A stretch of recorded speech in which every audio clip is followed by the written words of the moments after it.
Okay, so the question on the forum was, how do I easily use matrix art? So now I have to show you how I do that. So this is just a simple ring with a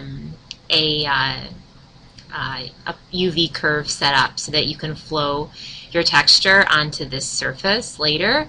So you just take a border of that and put it in the curves. And it always defaults to this right here.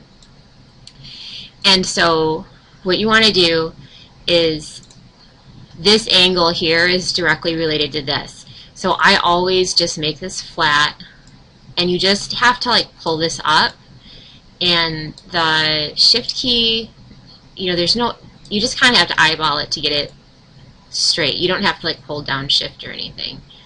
There, that's about straight. Now this will directly relate to how thick your surface is. So I always make mine like 3/4 of the way up. So that was it. So you just put the curve in this box, and then you make this guy here straight, right? And then you just go over here to picture and hit load bitmap, and then you go into your matrix 7, and under V-Ray, temporary maps, and if you make them icons, you can see you're looking for the hammer texture, and that one is, whoop, there it is. There's 2 of them in here that they both work really good. So choose one of them. Okay, and so then that's making your hammer texture there. And you don't have to play with this too much. One thing you want to do is hit tile bitmap so that it won't have any stopping point to it. And then if you want a smaller hammer texture, you can just do this right here, and it's going to scale both of these. I only use this guy here and this guy here. Now this is the more interesting one, is this controls like how deep the recessed areas is, and you have to like kind of play with that yourself.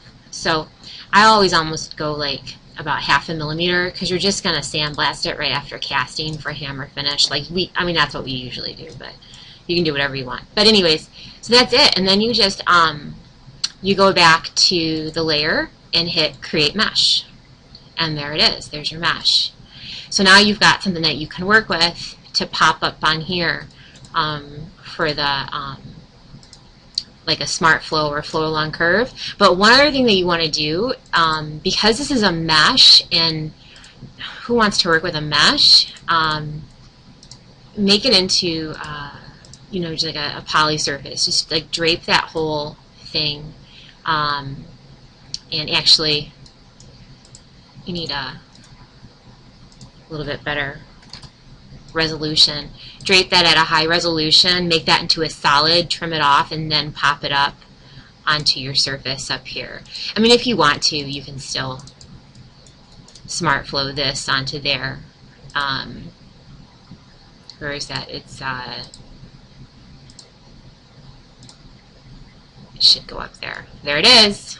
That's hammer finish. And so that, whoops. So then you can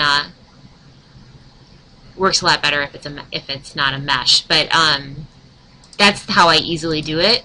And then what's funny is like when you get going on this, I'll show you.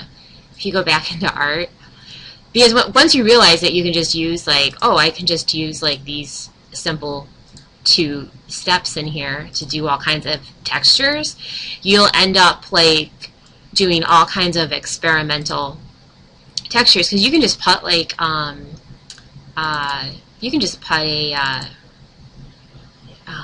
anything, any type of picture into that box right there. Like this is some kind of tree bark that I had. Like this is kind of cool. It was pebbles, but I actually, wait, let me find it. Oh yeah, I tried to do. I put the Mona Lisa in there. I don't know, just for kicks. You're just looking for something that's fresh and new. But like I would just go on online and just find pictures of stuff, and I've been messing around with it that way. And obviously, like some of these aren't going to look, they're not going to look exactly like your picture, but they're going to give you a cool texture. And then just hit create mesh and you're done. So you only have to use a few little things in there. Alright, so that's it. That's how I do it. Matrix art for dummies.